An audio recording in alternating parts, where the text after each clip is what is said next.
Lawrence Gibbs, Monkey Toss TV. It's great to be here with you guys. Mr. Willis in particular, obviously an incredible cast, wonderful talent collected for a brilliant adaptation for a wild ride graphic novel. One of your dearest friends have come out with a action mishposh type movie with another cast. Do you kind of call each other back and forth, bust each other's chops, and do like a dueling banjos of movies coming out? I hadn't thought about it like that, but I'm still a fan of films. I still go to the movies all the time. I like to see what's out there. I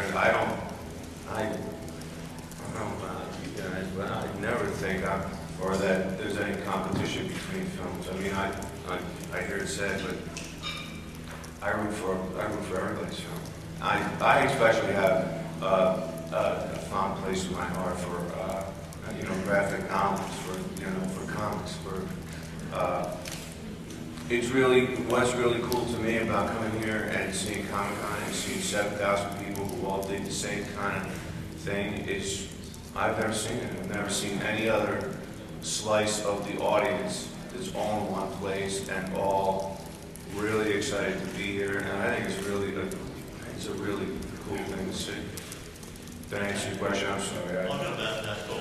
Are you feeling more and more the vibe of the creators of the actual written portions of the storylines and what have you, are having more control, and the film adaptations of those are being truer and truer to the original storyline? I think we all try to live up to the storyline, and I would hope that I'd rather have you asking out the guys who came up with the idea. Did we live up to what that story was, and did we live up to what taking a piece of material and a piece of art from one genre,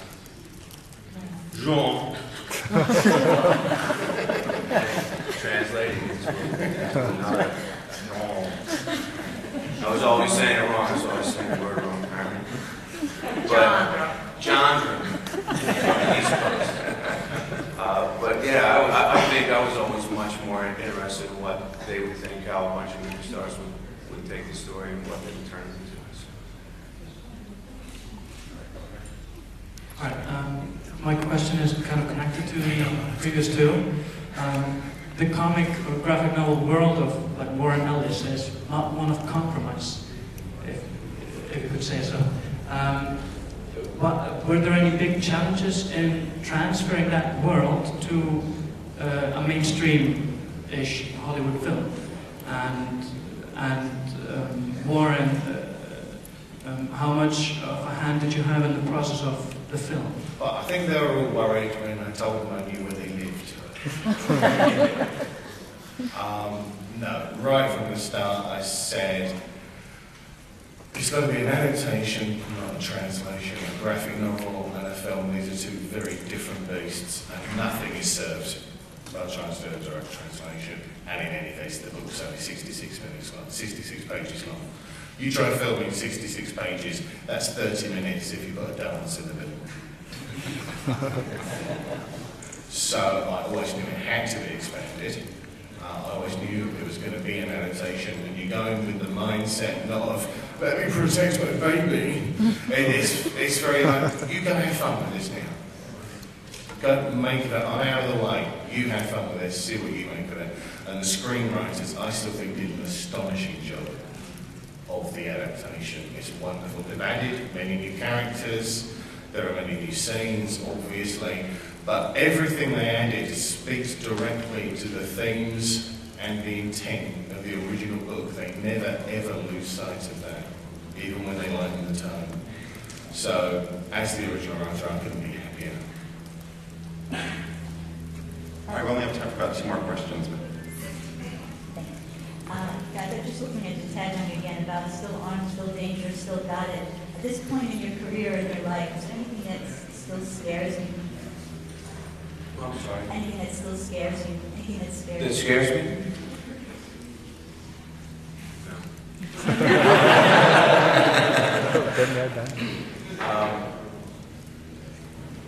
It's my favorite part of making movies. There are a lot of different parts of movie making that I take part in, and that's talking about a project prior to the time to turn the camera on, doing the work after the film's been made, and talking about it afterwards, and participating in the marketing of it, and getting the word out there.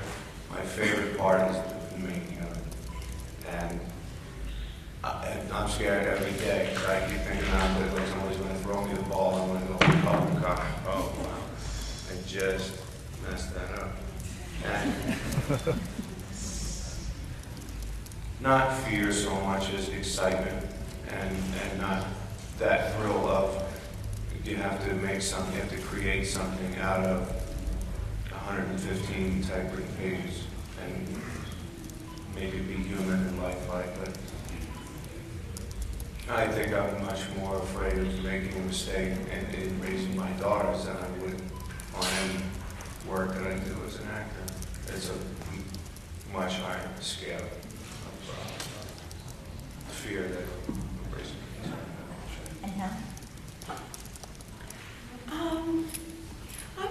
I'm just kind of frightened all the time, really, actually. I think my whole life is just of overcoming fear.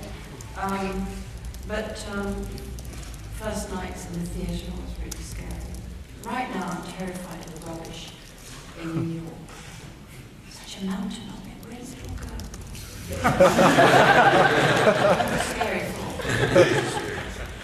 I'm terrified of plastic, basically. Plastic packaging, that's what's scaring me right now. There's too much of it. Get rid of it. Sorry, ecological. And Bruce, you mentioned your love of graphic novels and comics. Do you collect them? I'm sorry? You mentioned loving graphic novels and comics. Do you collect them yourself? I don't collect them, but I've done a couple movies that are based on them, and they all turn out to be really fun projects and fun to do. And there's just more character. There's just more stuff that's already there that you can go to, and for the most part, people would expect actors to. You got to fill in the blanks, and when the blanks are already, they're not blanks anymore. There's specific story things and character things and things that you're upset about, and what is your beef in this film? What is my beef in this film? It's always a lot easier for me. But I don't want to correct. I am afraid of other things. I thought you were just talking about filmmaking. There's that kind of fear, but yeah, I'm afraid of a lot of other things anymore. Hey guys, I'm Mark Walters from BigFanboy.com, and I'm honored to have the last question. I just wanted to say, first of all, Cully and Warren, any chance of us seeing more Red in the comics? And for the rest of you, any chance of us seeing more Red in the movies? That's you. Yeah, actually, it's funny you asked that. I'm doing a prequel to the book that we did, writing and drawing it with Warren's blessing. And it's called Red Eyes Only. And it's the story of how our main character retired in the first place. And it should be out right in time for the movie. So, yeah. I think from the film side, the audience has to vote. We all enjoyed it a lot, and I think they're great characters. And I'd certainly like to see them all back together again, but kind of wait and see how everybody responds to the film. It was a great experience. You can see we're all very fond of each other, and these characters really came to life. So we hope we get an opportunity to do it again. I'd like to. Thank you. Thank you. All right, thanks. Everyone.